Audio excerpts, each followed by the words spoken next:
Hello, my name is Carmen Hernandez, and I'm here in Sydney, Australia, with the University of San Francisco Global Immersion Program, and I'm here at Cell Labs with Dr. Jahali Rajasekaraya. And Dr.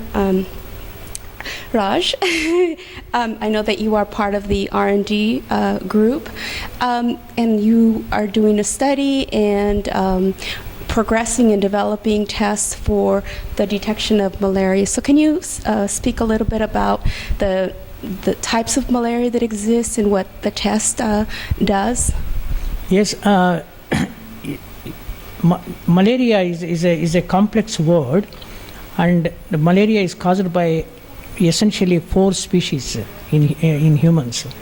So they are known as the falciparum malaria, vivax malaria, then the malariae one, and the vovale malaria.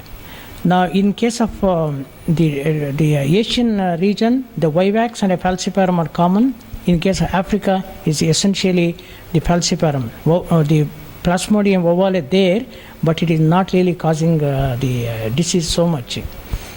The most important thing is that the killer malaria is the falciparum malaria. Mm-hmm. So now there is no vaccine, effective vaccine is available.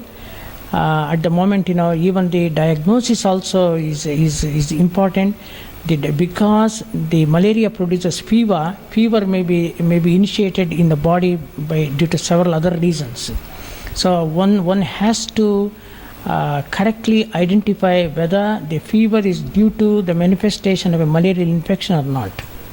Okay, for doing that one, the diagnostic kits are essential. In these days, the rapid tests are available. It will diagnose. One can diagnose with a blood sample within 15 minutes whether there is a malaria present or not.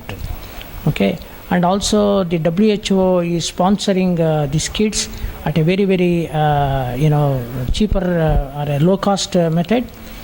A lot of progress is being done. So then the situation is that the most worrying factor is that the emergence of resistant malaria. Now the resistant malaria is occurring universally, not only in Africa, even in Asian countries also. Mm-hmm. So it is very difficult to control the resistance. The reason is that people are taking the drugs without any proper medication, proper regimen, without consulting the physicians. So they go to the chemist, and over there, they ask the chemist or a pharmacist, and the pharmacist will hand over the tablets or capsules, and they take it. There is no proper way of doing that one.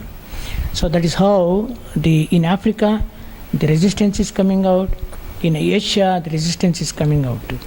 Not only that is one issue. Second issue is that there is a lot of falsified, spurious drugs are available.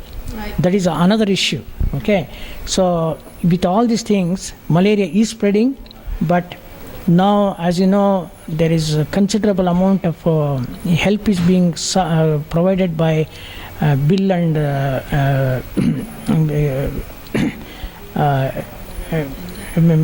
Bill and Melinda Foundation in America, as well as the President's Fund, where they are distributing the insecticide smeared, the nets, and that is actually reducing the malaria infection in Africa. But I think the development with the Cell Labs test for malaria is a great advancement in arresting some of this, potentially the resistance, right? Because if the physicians can, or the chemists can treat the specific malaria, maybe then it's, at least for specific cases, it can be arrested. Yeah. Yes, what you are saying is right. We, for the last 15 years or so, trying to develop appropriate tests suitable for the underdeveloped or developing world. Now what's happening, we developed a rapid test, but the rapid test was very well taken, but that is not the end of it. So then, the rapid test, there is always a limitations. It picks up only the parasites of 50 to 100 or more. Okay, so then, we thought that we should go and develop a much more sensitive one, and at the same time we wanted to develop a quantifiable one. So for doing that one, a rapid test is not a reliable model. For that one, we developed a special assay called the ELISA assay, enzyme-linked immunosorbent assay. In that, we actually devised a unique method of defining the level of parasitemia in a blood sample. Okay. One can use as small as a 10 microliter sample, and we can test it, and the testing takes about 2 hours. So once the test comes out in the ELISA format on a plastic plate, so then one can quantify the test in such a way that we can give a figure that the malaria is present even in the people carrying less than 50 parasites per microliter, or those samples which are not being detected by the rapid test. Right. Great. This is awesome. Thank you very much. Thank you very much. Bye-bye.